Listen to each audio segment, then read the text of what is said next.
lumière avec le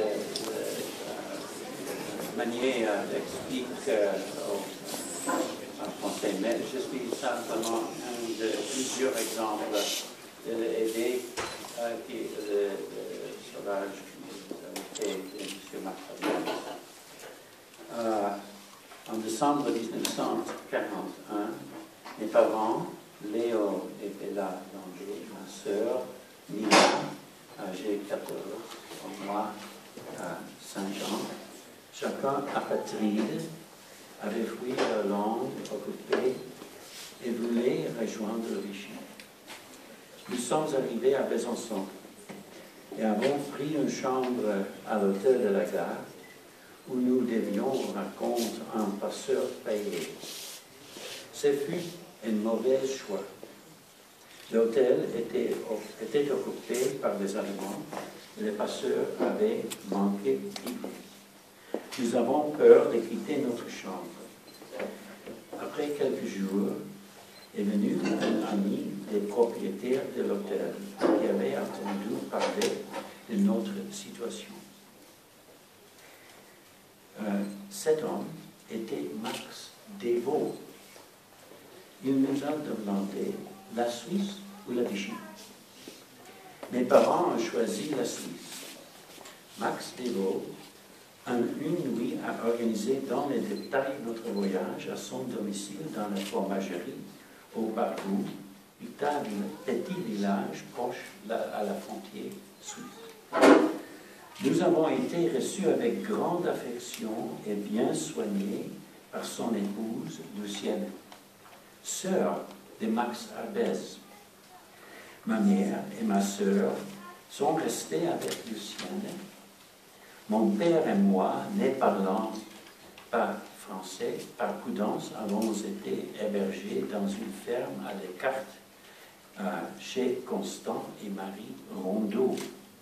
L'assistant et des soins affectueux que le couple Devaux et Rondeau consacraient à nous furent émouvants et sont vivement décrits dans les récits de ma mère.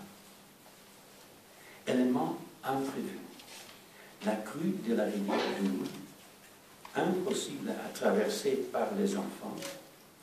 Un jeune homme, Pierre Renailly, ami de la famille Devaux, s'est courageusement proposé d'assurer lui-même la traversée des deux enfants, ce qui fit par 3 fois, portant également ma mère, vu la violence, la rivière.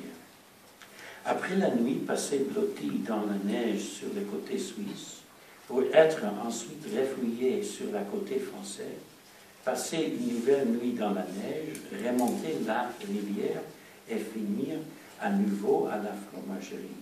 Lucien, qui nous croyait en sécurité en Suisse, fut choqué de nous revoir. Son mari fut absent et injoignable. Dans son récit, ma mère a écrit « Elle, ça veut dire Lucienne, soupira. Si seulement j'avais comment joindre mon frère, alors tout irait bien, il sait toujours ce qu'il faut faire. » Tout à coup, on entendit en bas la porte de la maison craquer et quelqu'un courir dans les escaliers. On a écoutant entendu. Qui pouvait venir à minuit? Un homme fit irruption dans la chambre, embrassa madame rapidement sur les 2 joues et m'assera les mains. C'était Max Arbez, le frère de madame. Une apparition miraculeuse. Max Arbez nous accompagnant à Barbeau, de Barbeau à Morez, nous fit passer clandestinement la ligne de démarcation et nous amena à Lyon. Cela demandait une grande organisation et planification avec beaucoup de risques. Et rappelez-vous, il n'était pas un jeune homme célibataire avec peu de responsabilités. Angèle et lui avaient déjà 4 enfants.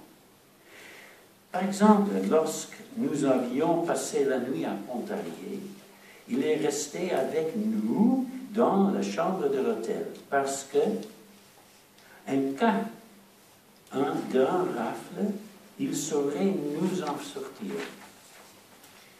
Prendre en charge une famille avec jeunes enfants pour les faire passer la ligne de démarcation était compliqué et dangereux.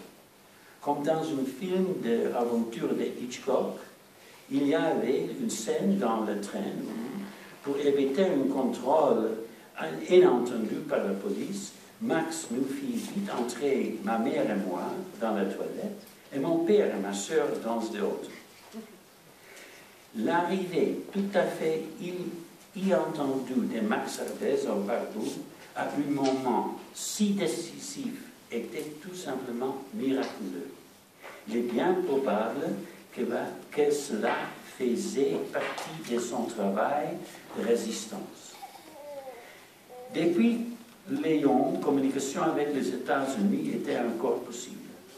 Nous avons pu obtenir un visa pour Cuba. À Cuba, ma mère a confié l'histoire de notre évasion sur papier, mais elle n'a pas utilisé le vrai nom. J'ai traduit son récit en anglais en 2009.